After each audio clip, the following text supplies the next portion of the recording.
I'm Jeremy Strick, director of the Nasher Sculpture Center in Dallas. We're delighted to be here in New York tonight in generous partnership with the new museum to bring you this discussion, Public Figures.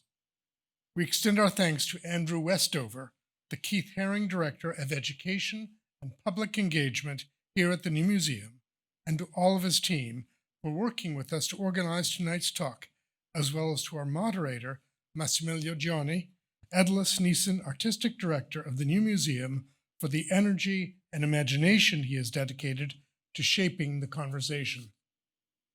Before the discussion begins, let me give you a bit of background on the Nasher Sculpture Center. The Nasher is a museum born from the collection gathered by a Dallas couple, Patsy and Raymond Nasher, who spent decades seeking out exceptional, modern and contemporary sculpture that they believed to have paved a way for ever more imaginative modes of the art form.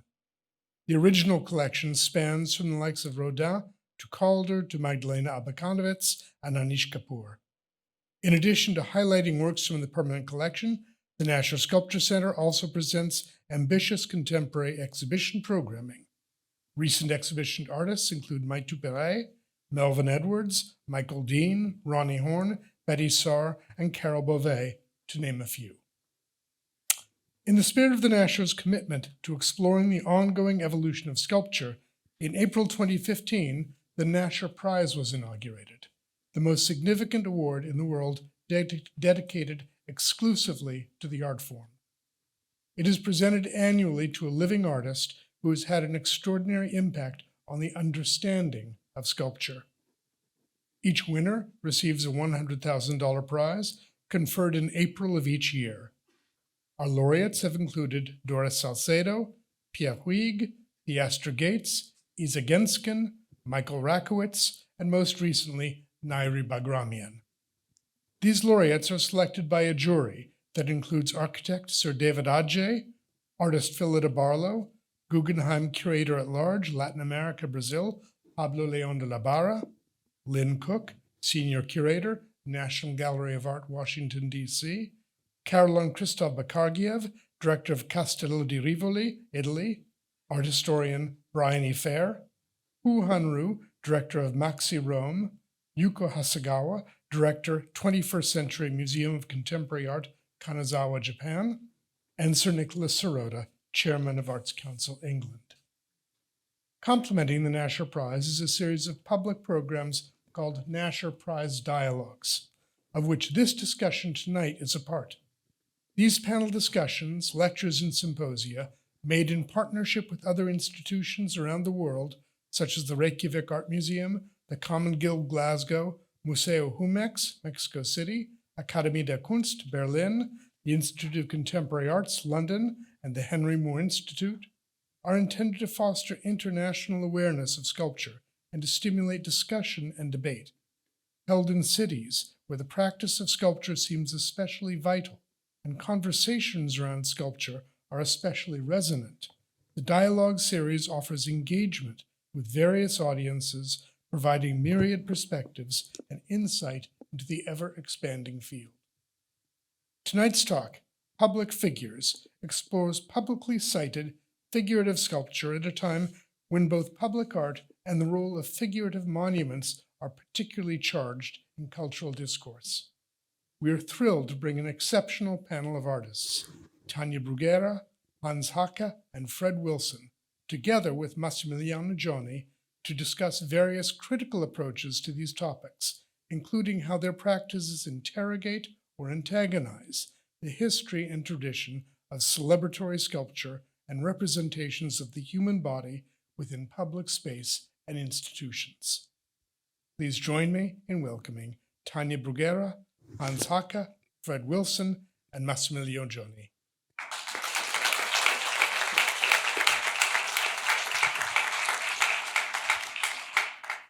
Thank you, Jeremy, for the wonderful introduction, and thank you for all the work that the Nasher does to preserve, promote, and reinvent what sculpture is.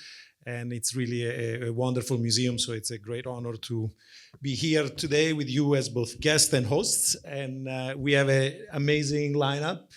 I'm very, very proud and humble, and really thank you so much for coming out tonight. I also have to say it's my first panel in real life since 2020. It feels strange. It's our third panel in the museum in real life since 2020, personally my very first. And we actually have people also at home on stream, and so it's a very, new experience. I start doubting whether I exist or not, which maybe is relevant for also the panel tonight, as the title implies. We are here to discuss public art and publicly cited sculpture, and see how these three, I dare to say the word, geniuses of the practice have reinvented the way we conceive of sculpture and public art. We'll start with a few remarks from each of you, I believe, unless anything has changed in my absence. And we'll start off with Hans Haacke. We decided to cut the introductions because we really have a great group that is famous and literally doesn't need introductions, and I think we had their bios also running behind us. We start off with Hans Haacke, who is returning to this theater after a couple of years too. In fact, we had a wonderful exhibition with Hans, I believe in 2019. And so let's start off with you, Hans, and particularly we ask you to talk a little bit about one of your most recent and already legendary pieces, which is called Gift Horse, of which we can see some images in the back, which is an extraordinary reflection on what monuments can be in cities and their function and their meaning. And we also had the honor of hosting it on the 4th floor, so it's a sculpture that exists both in the public realm and within the walls of museums. So you want to tell us a little bit about this project? I'll try. Let me preface what I'm saying that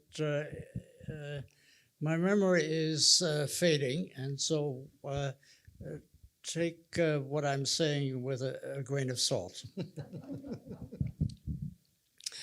The Gift Horse. I believe it was in 2014 that I was invited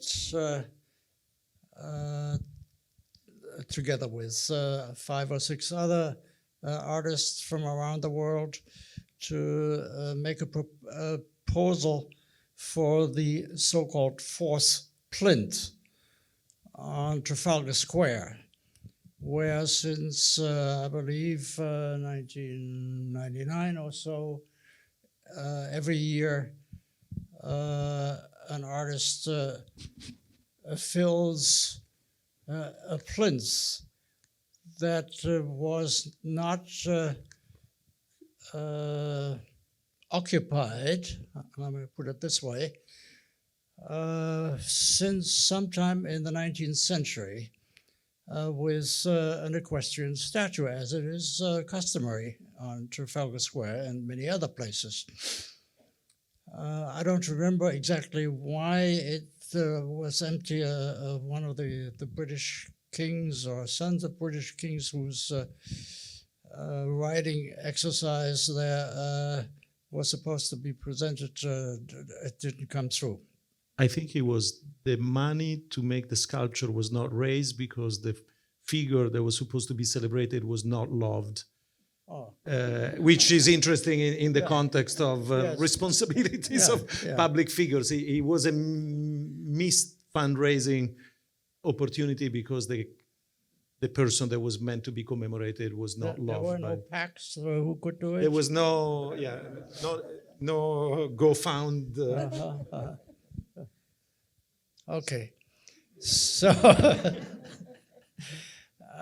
so I came up with a proposal, and I never dreamt of it being accepted, but it was, and I did research on the site, its history, and then also research on what I what came to mind. And in the end, I made a proposal that a skeleton, rather than a normal sculpture of a horse, a skeleton of a horse should be presented there, because things normally are not good, but on the raised front leg of the skeleton should be a live ticker of the London Stock Exchange. And as I said, I didn't expect that this would be accepted, and particularly with the title Gift Horse. But the remarkable situation around the plinth is that the jury that decides whose proposal should be realized is in fact quite independent of the mayor, independent of all sorts of other authorities that might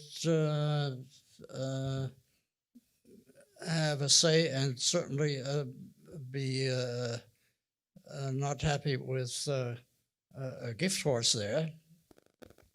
And so, lo and behold, I was asked to actually execute it. And then it was a question of how to do it. And I did further research and found that George Stubbs, when he was young, made prints of skeletons. His father was a bronze caster, and he knew about this. And I found a book in the library of Cooper Union, where I taught for 35 years, of George Stubbs' prints. And that was, in fact, what I pulled out and presented to people who can execute such things to work with. And they did. It was the skeleton was cast in a foundry in Philadelphia. It was quite remarkable. And of course, I'm not technically involved in these things or know about it. And I was surrounded, fortunately, with a lot of people who really knew the thing. And the gift horse was put together, was put on a boat and shipped to London, and put up on the plinth. And then it so happened that Boris Johnson, who is now the Prime Minister, however long it may take, Boris Johnson was the mayor at the time, and it was customary that the mayor would unveil whatever an artist had produced for this empty plinth. And he did. And I was there with my camera, and I was standing behind him, and I took a photograph of his white hair. He has a lot of hair, and he loves it, and he goes with his hand into his hair all the time. And it was just at the moment when the head of the gift horse was unveiled. And I remember him saying that it reminds him of the subway system of London that needs to be taken care of.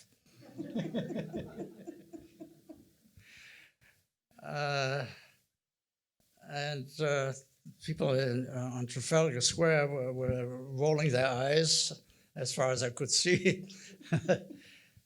And then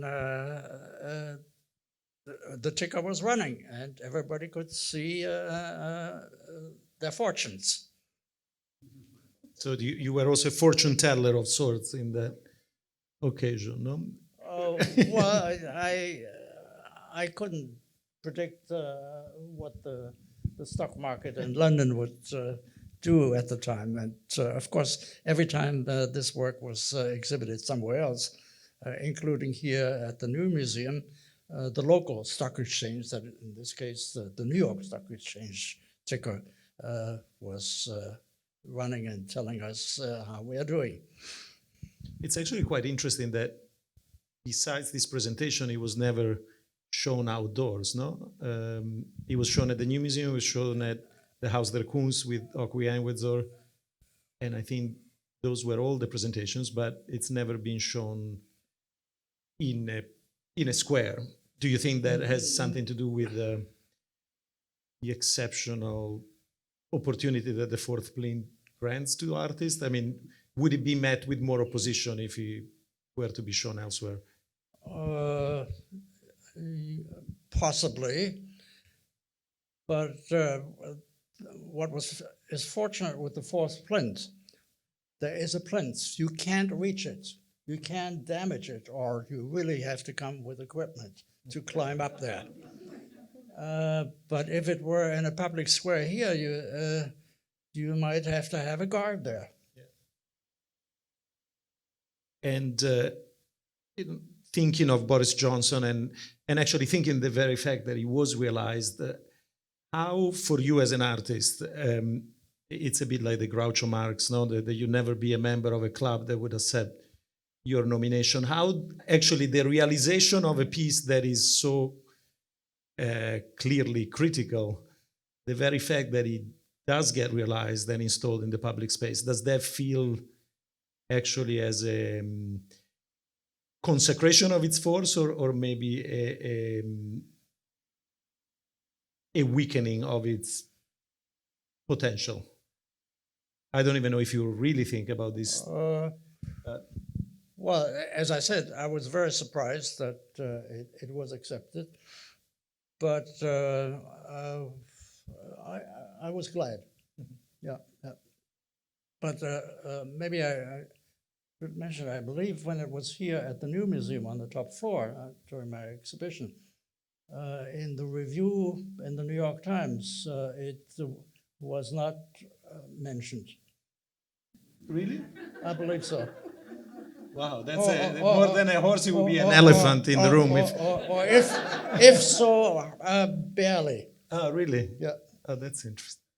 So I want to pass on the word to Fred, and we'll go back. Yeah. And Fred, you chose an image of a legendary project of yours, and you want to take us through. Hello? Yes. Yes, and you can see how old it is. It's grainy. Wow. I was trying to think of public figures that I've done anything with, and there are a few, but very few. But anyway, so I figured I'd start with perhaps the first one, and while it was in a museum, and museums purport to be for the public, which can be, well, that's a whole other story. But anyway, in the Historical Society in Baltimore, looking around, I had the run of the whole museum to do whatever I wanted to do, but everything had to be on the third floor, and I didn't mess with other floors. So they had all these figures, these cigar store Indians that I can't say, since I'm a New Yorker, I've lost track of whether they're in front of any place anywhere else. But anyway, they're not here. But all throughout the museum, they had these figures, and so I collected them all and put them all together. However, they're all facing away from you, and the title I gave them individually was Portraits of Cigar Store Owners, because it really is not a portrait of any native person I've ever met. But anyway, And they're facing away, so you can't take in their images, and facing away. But what are they facing? They're facing. I asked the chief curator. I wanted to meet with the Native community in Baltimore, and she very seriously said to me, "Well, there are no Native people in Baltimore." So I went out and found the Cherokee, the Piscataway, and the Lumbee communities, and borrowed photographs of their families, some early ones and some more recent photographs. And they all came to the museum for the opening, never having ever stepped foot into that museum before. And that's kind of how the whole opening went, people who never stepped into that place before. Even the one in the far, that's your left, is by a, it's a portrait of his daughter. He used his daughter as the model, as the kind of, he was a German immigrant, and so that's his Fräulein daughter as a native person, and so it went on from there. Behind the figure on the right was, before I got there, there was an exhibition of duck decoys, and it was a historical sighting. But anyway, what's on the wall, it was there for that show. It's the map of the Chesapeake Bay, and all the duck hunting clubs were on the map. So I said, well, why should I take that down? I just add the native tribes onto the map with the duck decoys. There are other things related to this, but this seemed to make sense within the context of this conversation. Well, I want to ask you, in a sense, you most notably with this show, but also we'll see images from your 2003 Venice Biennale intervention and in many other projects, you have used the exhibition and the museum as almost as a medium, which is something that all of you have in common. Hans, most notably also in his own 93 Venice Biennale, he turned the container into a sculpture of sorts. So I want to ask you how you came to that idea, and what did you learn or what did you expose about museums in that practice and in many other of your interventions? Well, I kind of, when I do these museum projects in museums, they're really, from my own experience working in museums, as I say, I was a guard at my college museum, and you sort of really get to know how people react in that space. And of course, you're invisible as a guard. And I'm there, but I'm invisible as a person. And what was I going to say about that? Well, and I really, really early on, when I after college or whatever, I would go to. I used to work in the Metropolitan and work in the Museum of Natural History in the education departments, freelance kind of way, and then I would go from there, from the class, usually back and forth between the two museums, and then go to my other job, which was running some community centers in East Harlem, But I was very intrigued by the fact that, in my relationship with the museum, I was a visitor.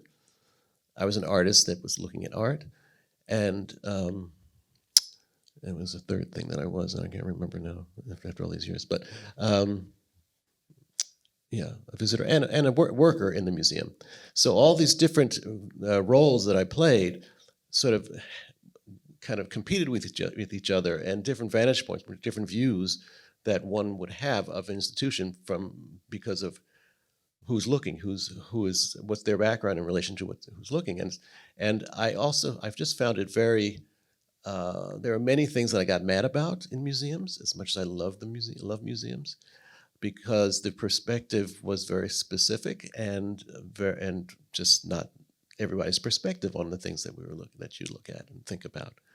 And so from that point, I began to kind of interrogate institutions to really try to reveal what they were not saying, or that they didn't even know they were not saying, by making exhibitions with their collections. And this was the first one, never expected anybody to invite me to do that. I was surprised after I did this one that anybody did after that.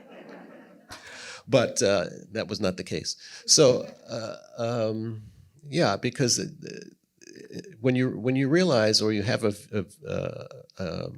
perspective that's different, you can get really mad about these institutions that seem to be just erasing like there was no other perspective on it. And going from the Met to the Museum of Natural History, where I work, sometimes, well, they do have similar collections. They talk about them in completely different ways. If we look at, Africa, Asia, Latin America, they have plenty of things, and they're sometimes the same things, but their focus is particularly very specific to their scholarship, and not a holistic view of an object or a history. So for the viewer who's coming to it without any critical eye, you assume that's it from that perspective. I mean, maybe you go as a kid to the Museum of Natural History, but you're not sort of taking it in the same way that you would take it in as an adult, and certainly across the park. If you go to both museums, it really becomes very clear that they have agendas and particular scholarship. And I love scholarship, but the idea that there's only one view of something, and they're so good at making you think one thing about something, and you go away and you think you know it, but you do not know it. So that really, really got me upset and angry, and so was from that. And I'm a very calm person, but that's my way of being angry, is to get in the museum and root around in the basements and presenting it to the public, a different perspective. We'll probably go back to this question also after Tanya speaks, but obviously the question of the museum as a public space. We have heard a lot most recently about public figure assuming in squares, in streets, but obviously museums, whether or not are public, particularly in the United States, is a very contentious question at the moment. And I don't know if you have any thought about it in relation to your work. I mean, now you're also a trustee. Does that change also the way in which you can apply pressure on museums? Or no, it's not a trick question. I know it's not a trick question, but I mean, I have this passion for museums, and I want them to do better. And so yes, being on the board of the Whitney has, and for all these years, as many years as I have been, being only one person is it's a big job with institutions. I used to say museums changed glacially. Things got heated up after George Floyd, but my experience in museums and in different various levels is that people do have aha moments. If I'm being my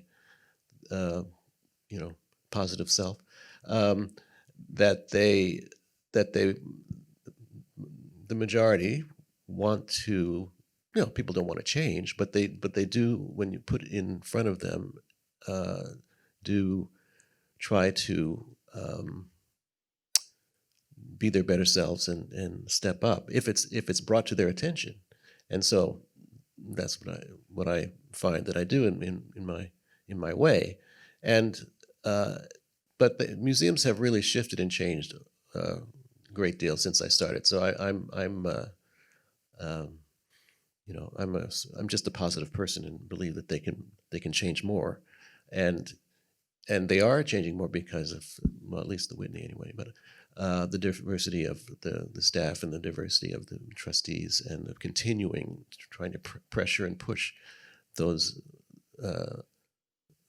that aspect of their institution, and making them aware of just the sort of the minor little things that are conversations and social things that happen when you're just not aware of other people. You're in your bubble, and so that is shifting too. So I'm pretty happy about that. I remember my first meeting at the Whitney trustee meeting, and someone leaned over and said to me, "Oh, and who are you?" I said, "Well, I'm Fred Wilson." And he said, "You're not Fred Wilson." And I'm like, "Well, my mother told me I was Fred Wilson."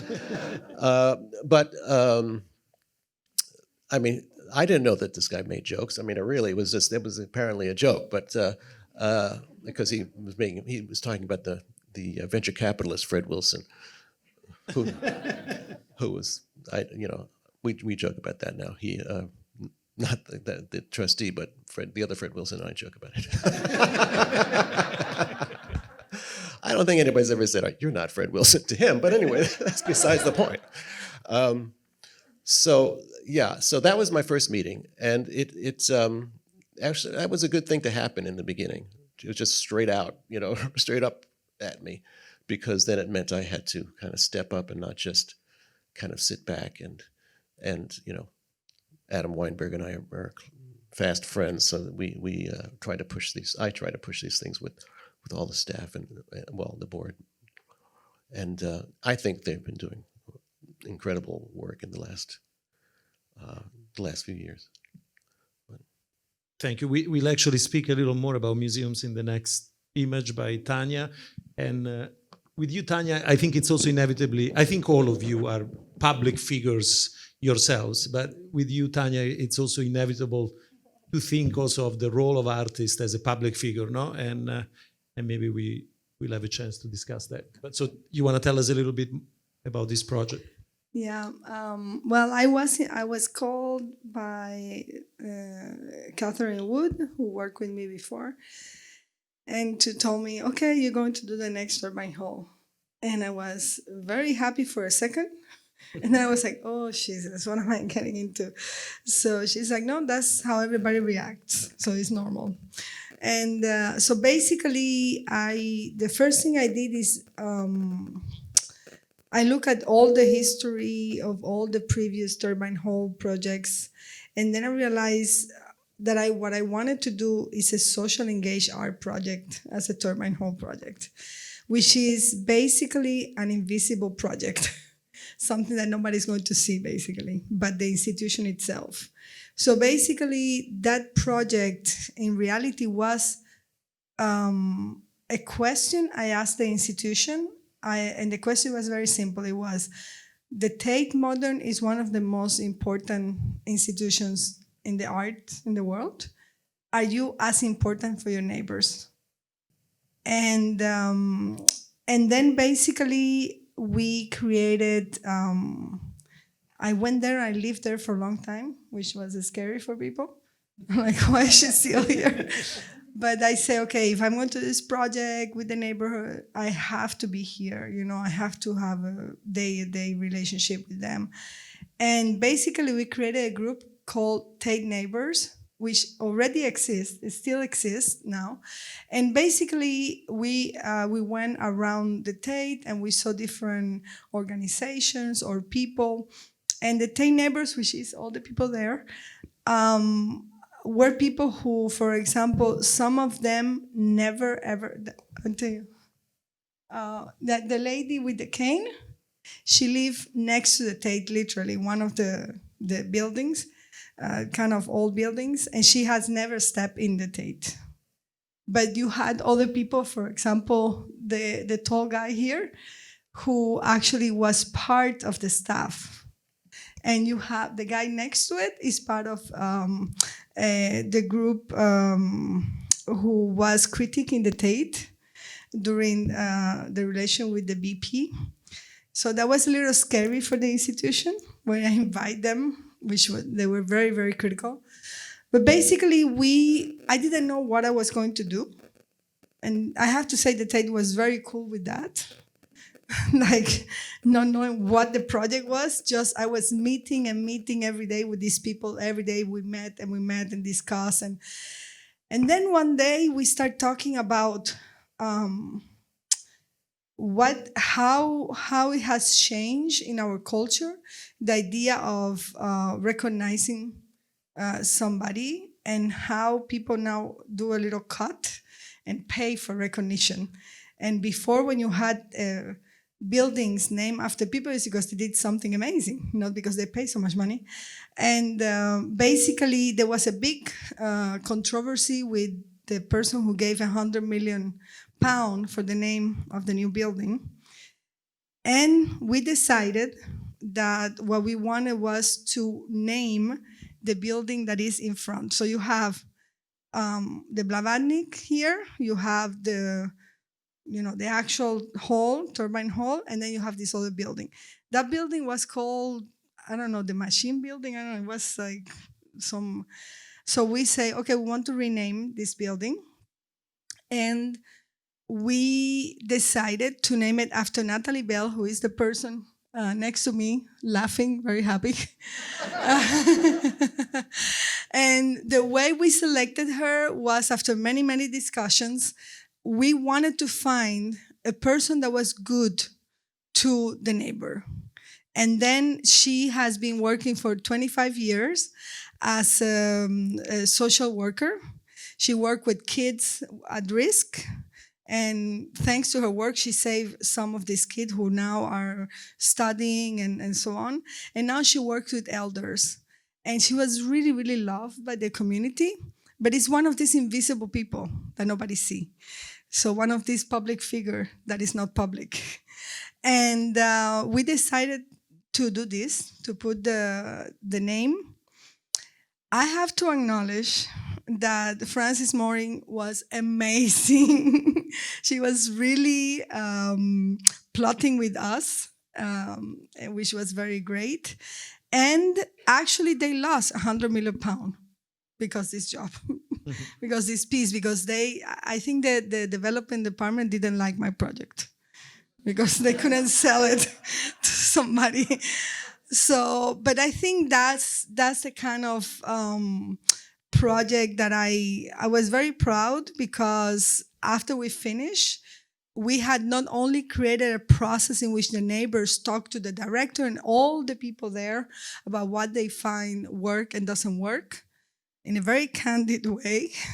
And at the same time, it was very beautiful one moment, because the people who work in the museum, they didn't want to do the job because they didn't know who was it, because it was a secret until the last day who was the person, to make it, to make something, exciting.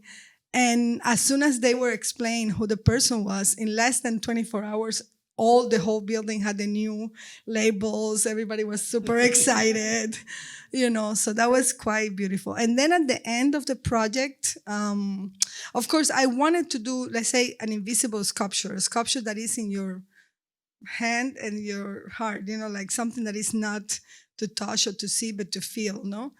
And I also wanted to ask the institution, can the institution feel? Can you feel? Can you feel your neighbors? Can you feel the people who are working in this place? And at the end, I learned a word that is legacy. I didn't know this word before. And it's because Frances Morris came and said, okay, we need legacy. So the legacy of this project is not only we're going to put the name, but it's going to stay there forever. I don't know how forever means there, but it's been still there. But at the same time, everybody was very happy. But I said, you know what? Only do metaphors and stuff is not enough. So I say, what we need is to have Natalie Bell, who is part of the neighborhood, who is not trained as an artist or anything like that, to be in the trustee and in the trustee board. So now Natalie Bell is sitting there, and she is part of the decision-making process when there is a project or something like that. So I think... But that's not, technically, that is not a lifetime. Well, she's there for a while. Yeah. And they love her. So I don't know. I don't know how that works. But, there are certain, and this, there are certain works, and you also know this, there are certain works that you do it in such a way that if they take it away, it's a problem. Yeah. Well, case in point, maybe we can look at the next project by Hans, which they try to take away, the Reichstag. Can we see? So do you want to tell us about this project, which is still in Berlin, still in the Parliament building, and how did it start? and how it nearly didn't happen. No? Oh, it did. Yeah, but it nearly didn't by yeah, two votes. yeah, no? yeah, right, So- right. Well, when East and West Germany was reunited, eventually the Reichstag, the building where the German parliament was meeting since sometime late in the 19th century, was reconfigured to house the Bundestag, the current German parliament. And in the late 90s, artists from many countries, if I remember well, from the countries that occupied Germany after the Nazis were defeated, were invited, including some German artists, for to come up with ideas for permanent installations in the building. And when much of it was decided or even installed, one of the artists, and I don't remember who, didn't come through, and then I was invited to fill the gap, and the gap was in the northern open-air courtyard. And as I often do, I study the history and look at what happened there and so forth. And I learned that the inscription on the building, which was built sometime in the late 19th century, as I mentioned before, was very controversial at the time, in the sense that the emperor, Kaiser, did not want a dedication on its facade saying to the German people, because he thought it was, in a way, putting him aside. And so for quite a while, this proposal for the dedication was not realized. And during the First World War, and I believe it was 1917, when things were not too well for the German army, somebody persuaded the Kaiser that perhaps it would be good now to dedicate this to the German people. And grudgingly, he agreed. And then the letters needed to be designed, and somebody, I can't think of his name right now, a very, very important graphic designer came up with the lettering, which is a mixture of the old Fraktur and Latin letters that we quite familiar with and read all the time. The old Fraktur is a little bit like the New York Times call it font. Yeah, the Yeah. masthead or Yeah, whatever. yeah. And then very significantly, I read that the letters that were supposed to go up there were produced in a foundry in Berlin, which was managed and owned by a Jewish family. And it was installed eventually, and then as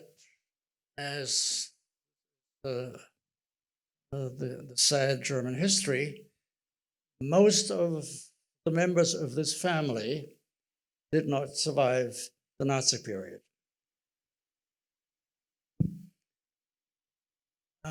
When I was invited to participate in,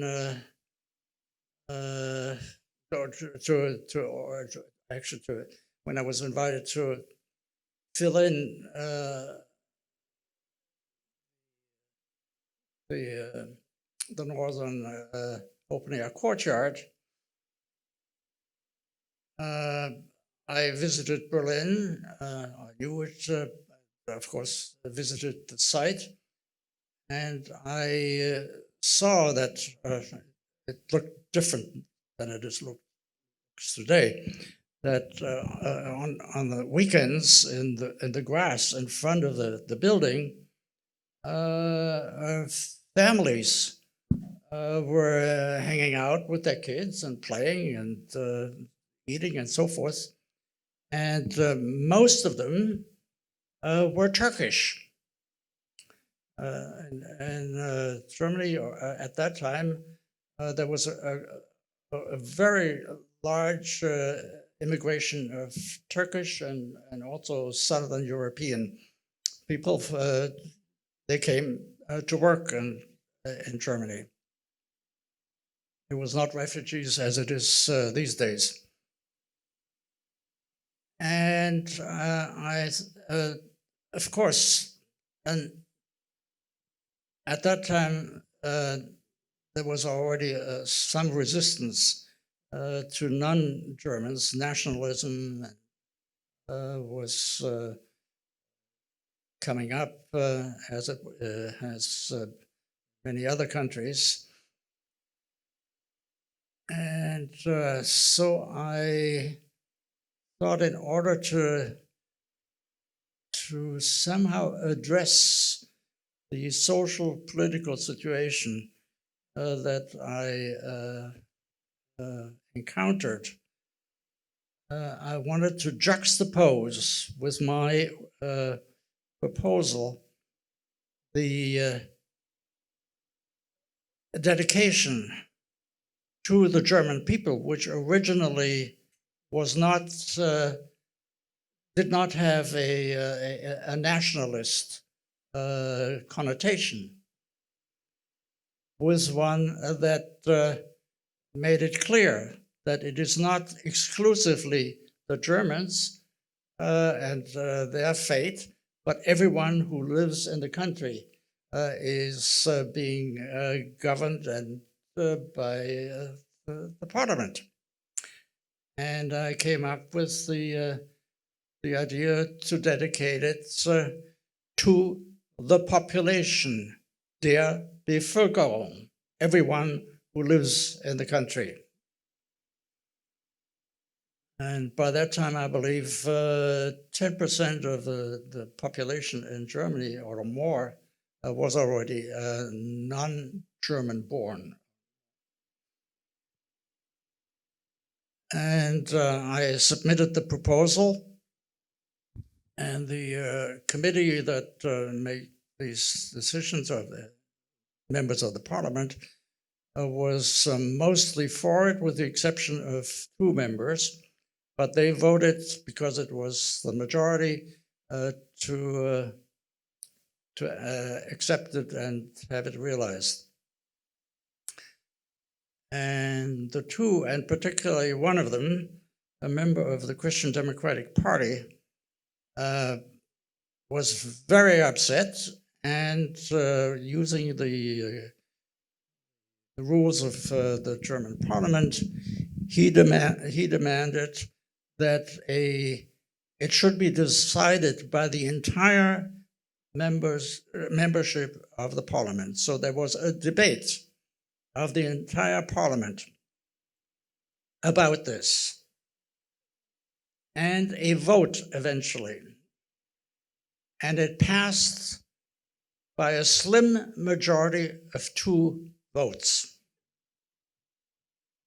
The Christian Democratic Party totally voted against it, with the noticeable exception of two women, both Christian Democrats, there was a former speaker of the party and a Bavarian representative from Nuremberg. And then it was in fact realized. And my proposal was that not only in the same typeface as the dedication on the facade, it be der Bevölkerung, to the population, and that members of the German parliament be invited to bring 100 pounds of soil from their constituency to the courtyard and drop it around the dedication.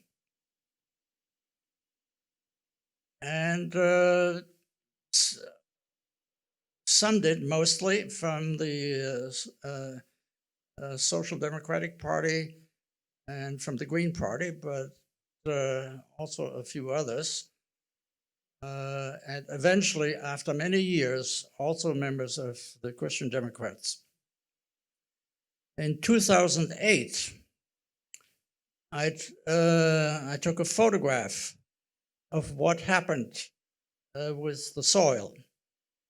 It contained lots of seeds, maybe naturally or actually seeded by the members of parliament, knowing what might happen. And it grew up. And later on, there was a chestnut tree and other big, the chestnut tree actually was very tall during a year, I don't remember when it was very, very dry, it died, and there was not, the soil was not deep enough but it's still growing, so it's an ongoing thing. And now the opposition has sort of calmed down, and about 300 members of parliament have brought soil and seeds. You know, there is a recurring theme that your pieces need to be voted in favor or against, which is ironic because you started, I mean, famously, you made art with polls. So I don't know if it's some kind of compensation, but kidding aside, you know, we have seen in the previous administration, you know, a clear effort in America to determine what type of buildings get built and what type of, I mean, it didn't go as far as monuments, but a regulation of the public space. So, you know, here we have an example of that probably only in Germany could happen, that such a monument is approved and voted in favor. But I wonder if all of you have any thought about making art by approval or by vote, and what are also the dangerous implications of that, that, you know, with the wrong majority, we could have squares that are filled with the most frightening products of human imagination. And I don't know if it's something that you go about thinking in your own work. Not so much, or The piece at the Tate, it was voting. Yeah. I didn't know, I had no control who the person was going to be. So I had no control. It was like they decided. Yeah. I mean, they had to present the candidates, everybody voted. Very democratic. Yeah.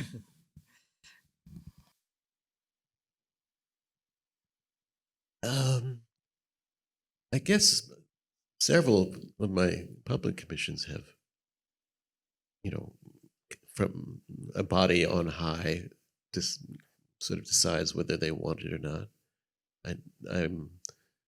And anything that is somewhat, you know, uncomfortable, either they didn't notice within the piece, or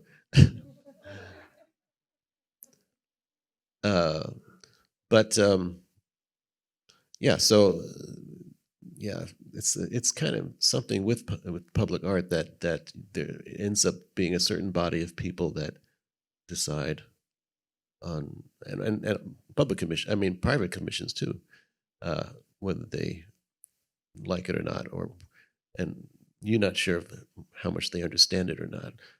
But yeah, but I haven't had that kind of experience with the work. Well, what am I saying? That's not true. I have things that never got made, so that was another. But do you, speaking of public commissions, or do you take into account that that's a possibility that the work will not be realized, and how does it feel in contrast to the work you do in the studio or the work that you? We'll talk about this in a second, but you know, are you ready to compromise, or is compromise a fact when it comes to public art? I never get so well, that's a different story. If I never get so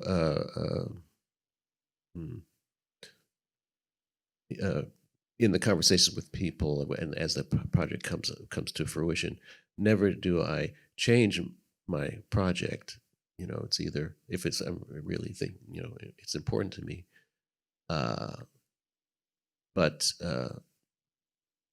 of course with public art sometimes you have to massage it in certain ways, but practical ways, not necessarily, you know, philosophical or, you know, other ways. But you always, if there is any kind of, you know, as Hans was saying, any kind of manipulation does change the work, and you just have to be really cognizant of, you know, is it still in there, whatever you're basing your desire to do on. And so that's just a conversation one has with themselves. And here we're looking at images of your 2003 American Pavilion at the Venice Biennale, which I assume and believe it's actually vetted by some kind of jury, no? Were you aware of the process that led your project to be chosen, and was there any friction around it? The artist, the curator, oddly in the United States, unlike other countries, the artist is not chosen directly. It's the curator that gets chosen. That's why I moved to America. Yeah, right.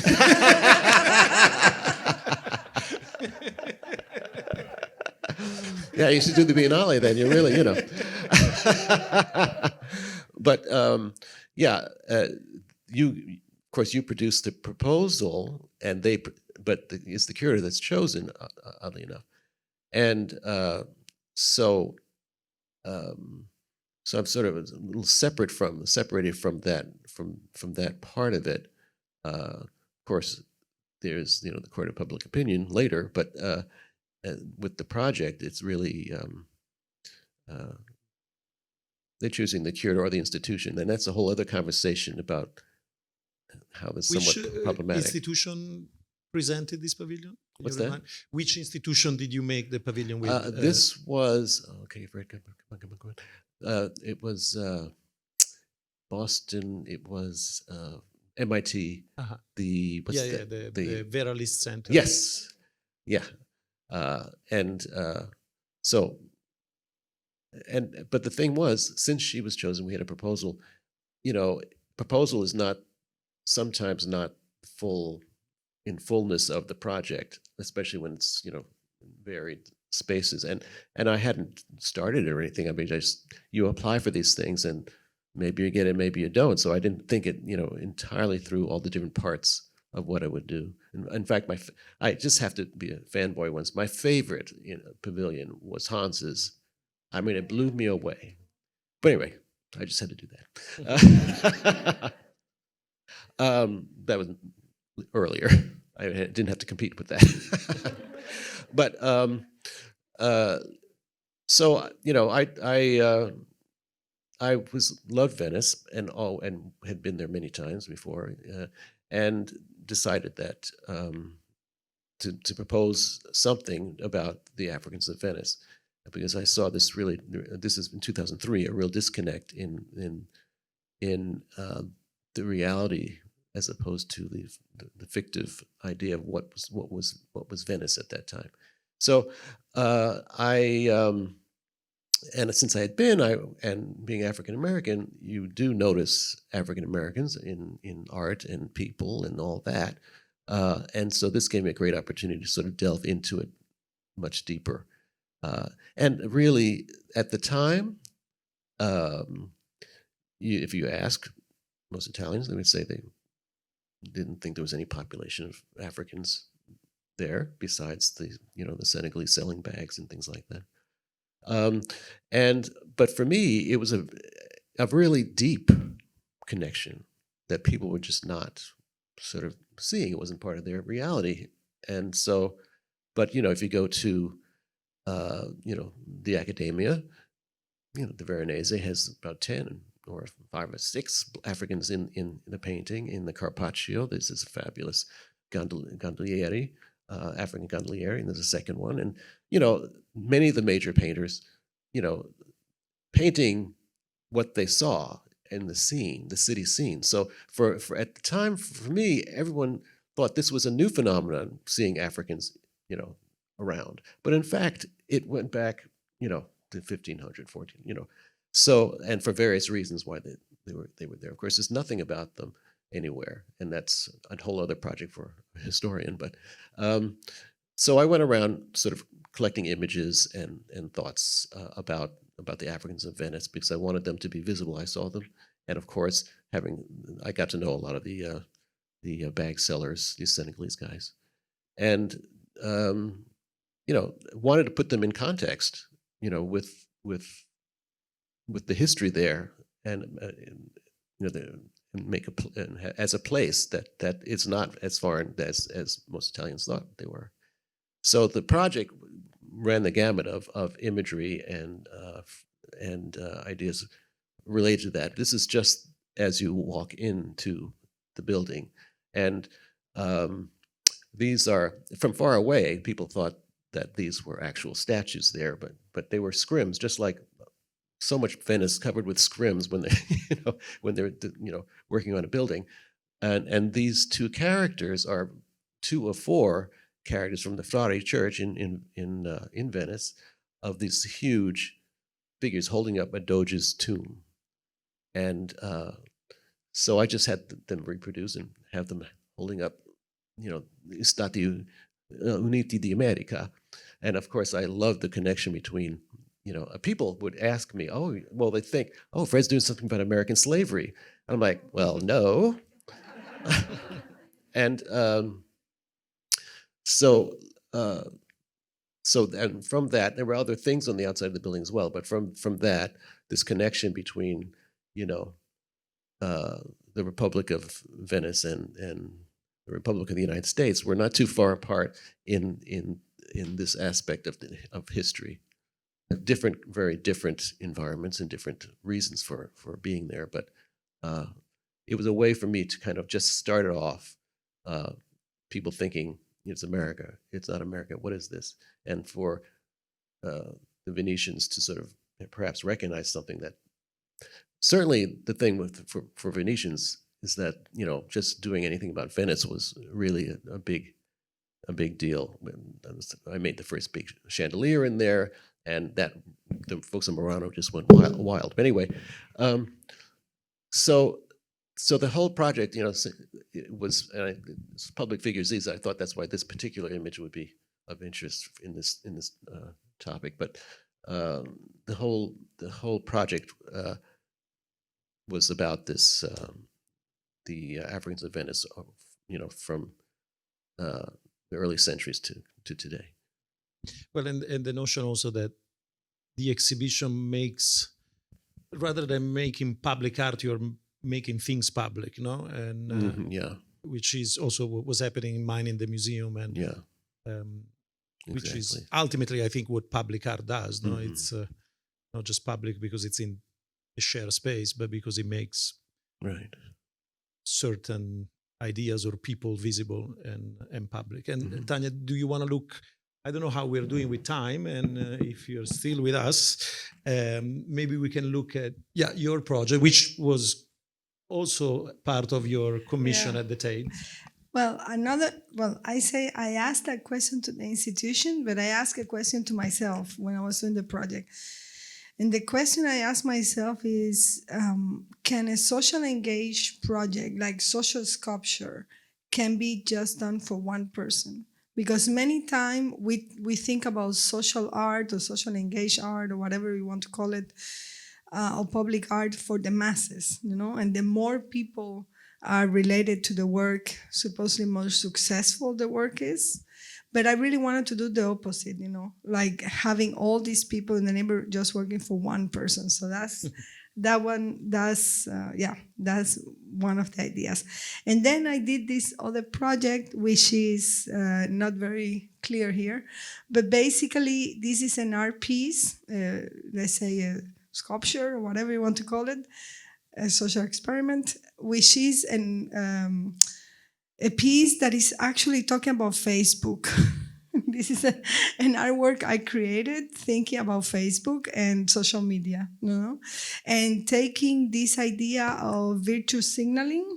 I mean, I'm an activist, so I get really pissed off when people just click, and they don't do anything else.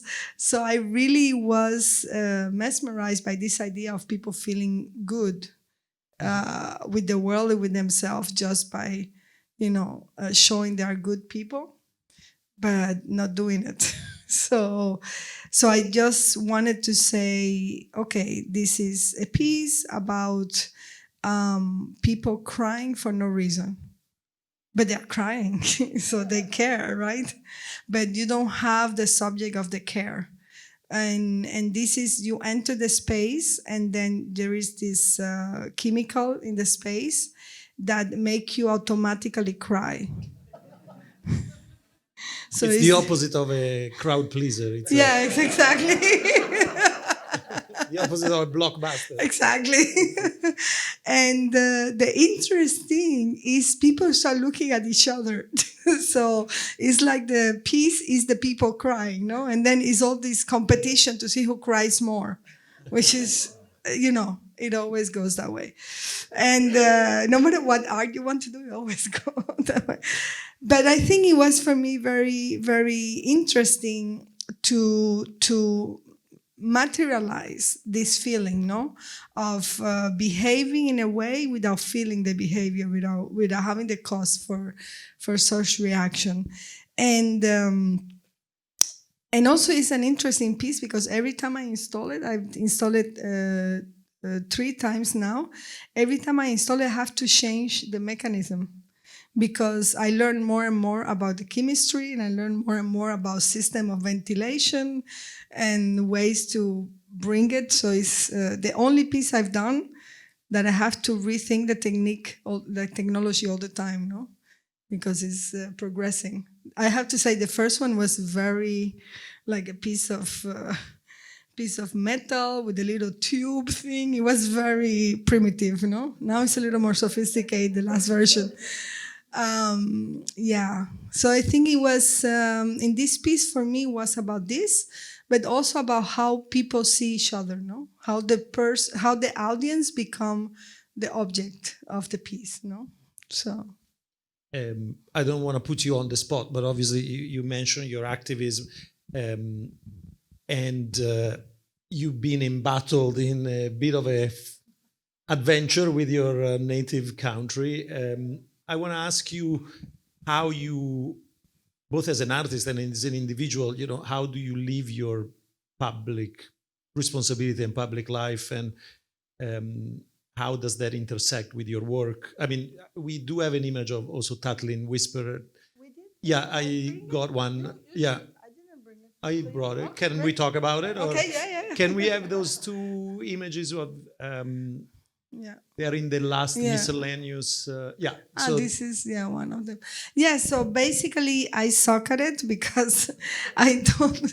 I think, to be honest, You don't want to talk about it. No, anymore, I mean, now I went to therapy already, so it's okay. So, no, I really came back from Cuba in a very, very bad shape, I have to say. I was walking in Cambridge, and I saw a little car, like it was very scary, like a little car coming very slow. at night, and I was like, oh shit, they're here. And then I had to go to therapy. I'm like, okay. We say in Cuba, you are not paranoid when you really are persecuted, you know?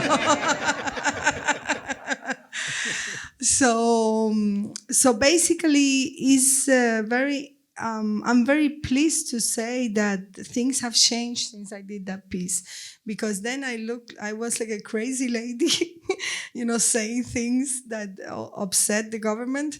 But I think now we have a huge movement of artists who are, I mean, one day one young artist was complaining. I say, please don't complain. You don't know what it's being alone doing this. Now you have all your friends, you know, saying like it's going well, you know. But right now the situation is quite bad, because not only they are forcing people to leave the country, and we have the biggest migration since the 90s. We have 78,000 people living in 1 month, and they live anywhere. They go anywhere. They go any country that doesn't ask for a visa. So you have Cubans now in Russia, in Serbia, anywhere in the world that doesn't ask for visa for Cubans. And it's really bad, because now they're putting everything in the law. So basically, on maybe you know, 11th of July, the whole people went out. There was a small group who went out and did like this Facebook direct thing, and all the people saw it, and it's like, oh, okay, let's do it. And then immediately the whole country, it was the biggest demonstration in Cuba, in the whole history of Cuba. And it was in all the country. And the way the Cuban government responded was putting sentences up to 30 years. Just to go out in the street and say freedom, and we are not afraid, and leave to the government. And right now we have several kids. The number is not clear. Some people say 50, some people say 75, 100, underage, who have been condemned. There is one kid who was 17 when he was arrested. He was detained, and he was condemned to 18 years. So he has more years condemned in prison than the years he has lived. So this is a kind of horror that we're living now. And of course, it's a construction for people to be afraid, no? So I think it's very tough right now for us. And there is the new penal code that is going to be approved in a few weeks, but they already show it. And for the first time, before we had only one legal element that put you into ¿cómo se llama? Pena de muerte, death sentence, which is betrayed the country, which is normal. Everybody has this. But now in the new penal code, we have up to 6 new possibilities for them to condemn you to death. Then this is very scary for us right now. So things have changed. We hope to change it again. I just came back 2 days ago from Europe, because I met with the European Parliament's MPs and with some of the people from foreign relations from European Union. And you know, we're doing all this advocacy also for them to demand them to release all these prisoners, because they've done nothing. We have more than 1,200 people in jail just for this, and some of them have been condemned in groups. They take 12, 15 people and they all sentence them in groups. So this is very extreme, I think. But this means that the work the activists did in Cuba was really good. If the only thing they have is violence, you know, there is no dialogue. We ask for dialogue. They defame us in the public TV. We have all our some WhatsApp things and signal on national TV, our numbers and the address. For example, I do a project in Cuba called Star, and they put the Google map and the address with this Tejadillo 214, where it was. So people go there with hate, you know. So it's quite intense. But I think people are now very clear that the myth of the Cuban Revolution is gone. People don't support it. The government don't care, you know.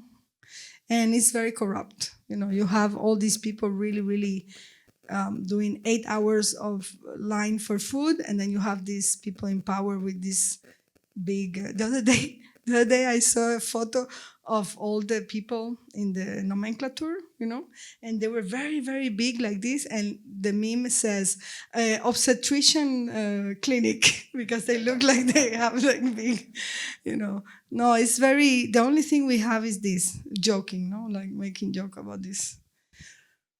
And now they're doing performance. May 1st, I saw some images they're doing performance. They're so bad at it. The government is doing performances. Really? Yeah, because they know this is a technique we use, you know, doing performances and actions and stuff. And now they do it, but it was so bad. I don't know who was the giving advice, really. It's not very good artist. Or maybe they thought it was easy to do performance. Yeah.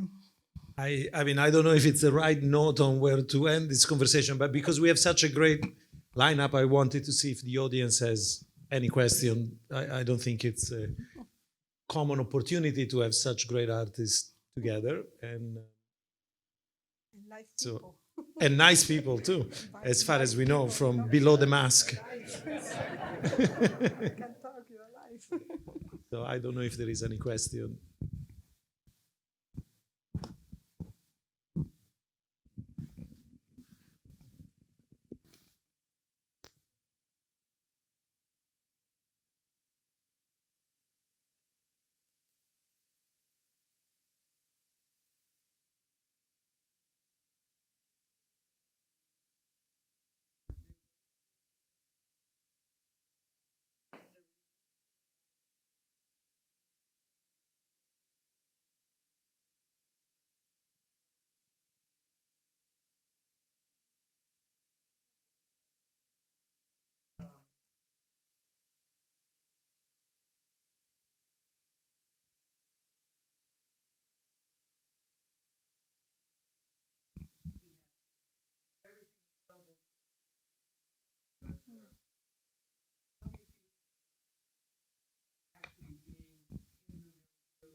Yeah, it's funny because they were telling me they want me to leave. They want me to leave. At some point, they said, if you don't have money to buy the ticket, this is the government agents, you know.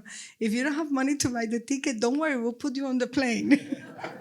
And I'm like, no, I don't want to leave. I don't want to leave. So it was like this for like, I don't know, many months, many months, almost 6 months. And then some of our colleagues were in prison after the July 11, and there were like 48 of them.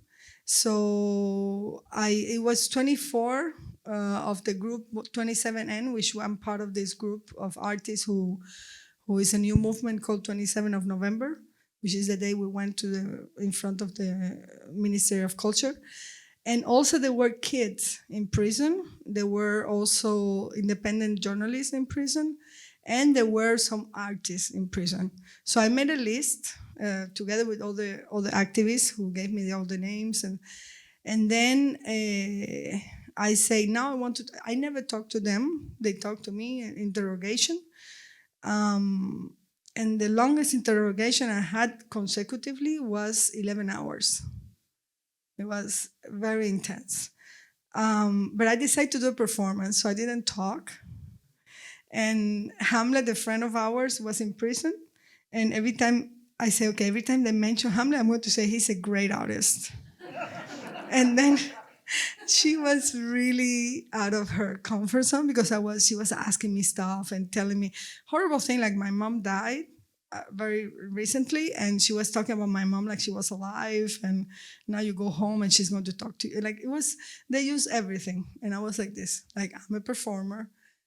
Concentration in the respiration, like I was like, oh my. And then they say, Hamlet, say, he's a great artist. He's a great artist. Because also the other thing, they film you all the time. They have hundreds of hours of me talking or interrogation. And I knew this, so I didn't want them to use it on TV. And yeah, at one point she was like, yes, I know, he's a great artist. He's like,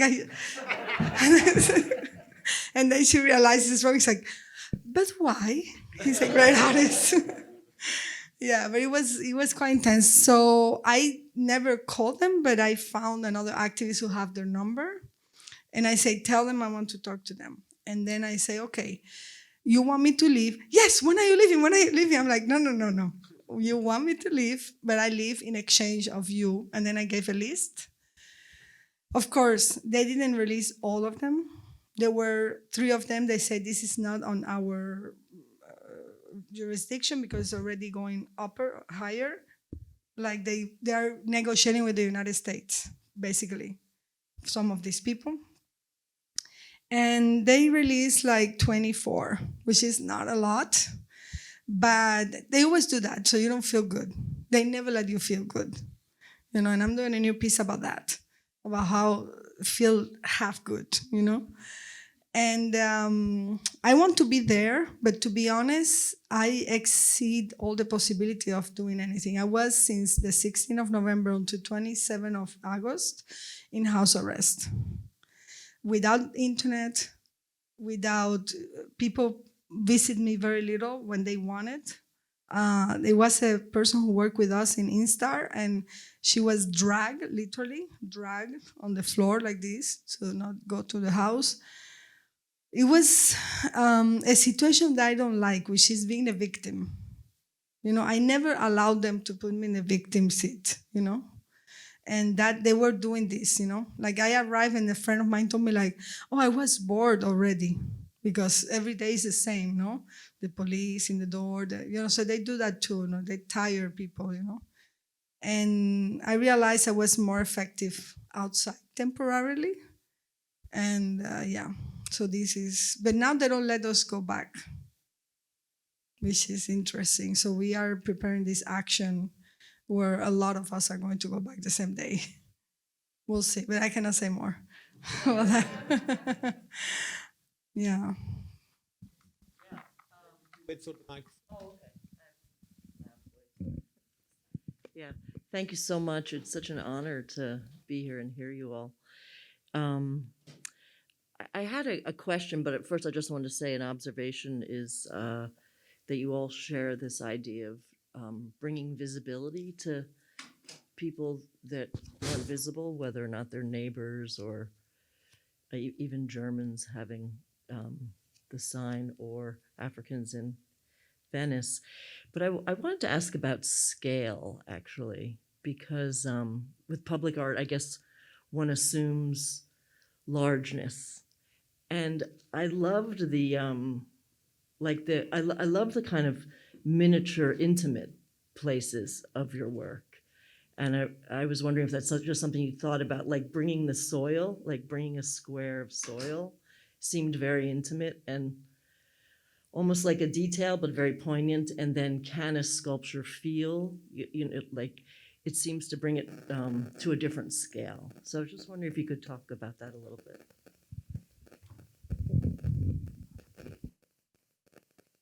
Well, the 2 works are very different. One is a traditional sense sculpture. Was put on a plinth, as all the other sculptures on Trafalgar Square are. The other one is what one now calls a work in progress. And when I put a caption to a photograph, I say 2000, which is the year when it was inaugurated, and then a hyphen. It is ongoing. And it is changing. And in the beginning, it was, as I mentioned, only members of some parties who participated. And in the meantime, there are others. But then, of course, there are also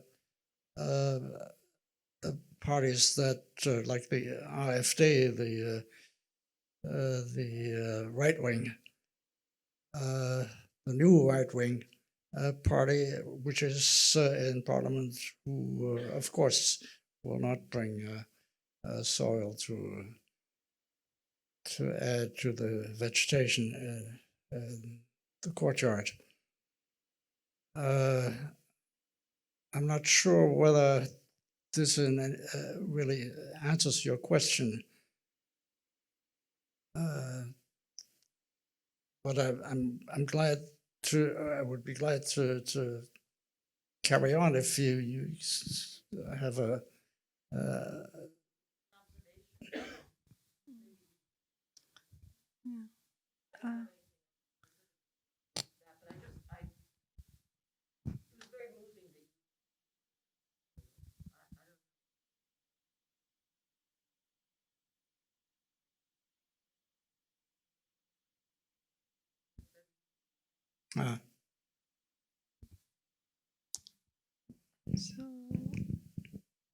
So I think in my case, I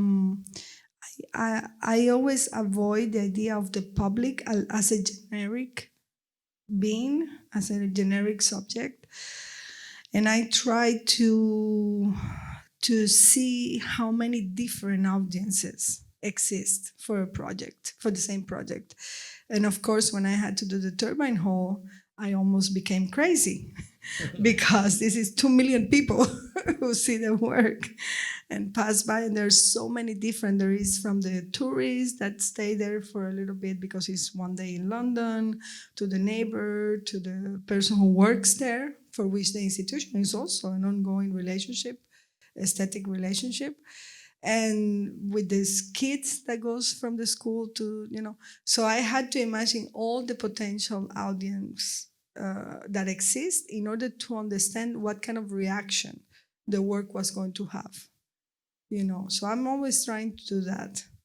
But I liked also the idea to understand the public projects as a personal experience very much, not as a mass where you imagine everybody reacting the same, So I think this is for me very important because it's not what you see, it's what you see is making you feel or think about. And not everybody has the same history, Yeah.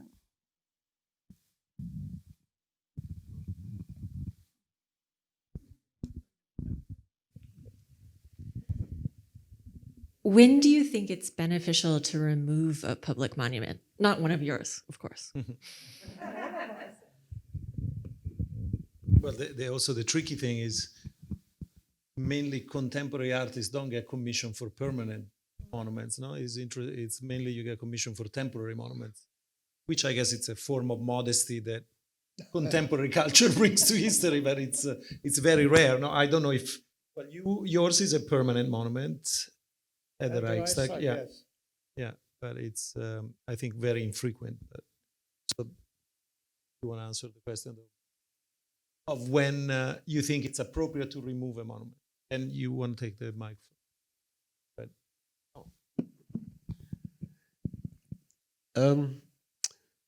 it's an interesting question, and I'm very glad that so many monuments are gone now. Didn't really expect it in my lifetime, but anyway, there's this.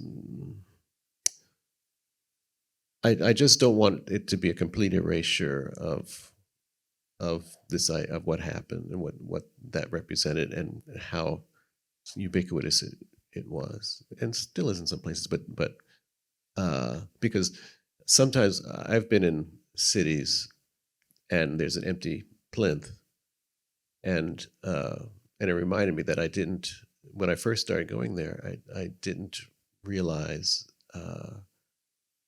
the kind of insidiousness of it, street names and not just monuments, and so it to me it's a double-edged sword. I don't want it. I don't want the idea of this point, this thing in history happened. I don't want to Disneyfy the past, On the other hand, it's extreme. I can't even imagine living underneath certain images if you're at all, have any knowledge of history, with things that are completely against you, and have been very degrading to people that you would know, and they're still there, just as if it's as if they're not as if they're not there. But yeah, somehow, and maybe it's a different moment, where the moment of removal, which is great, and that it's happening, and but what to do with them is a whole other issue.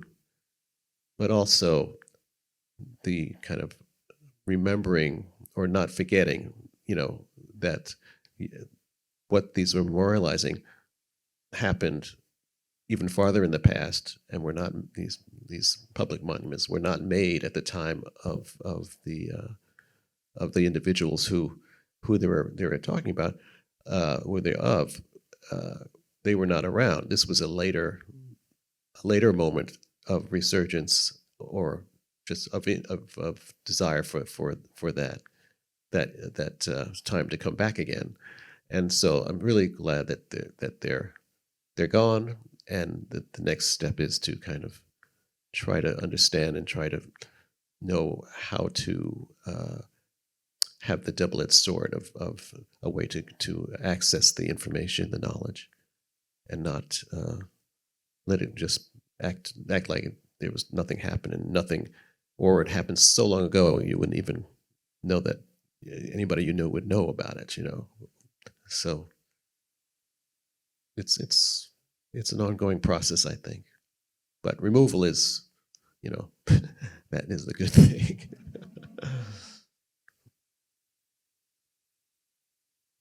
Is there time for one more question, or maybe not? Well, thank you so much. This was really an honor, and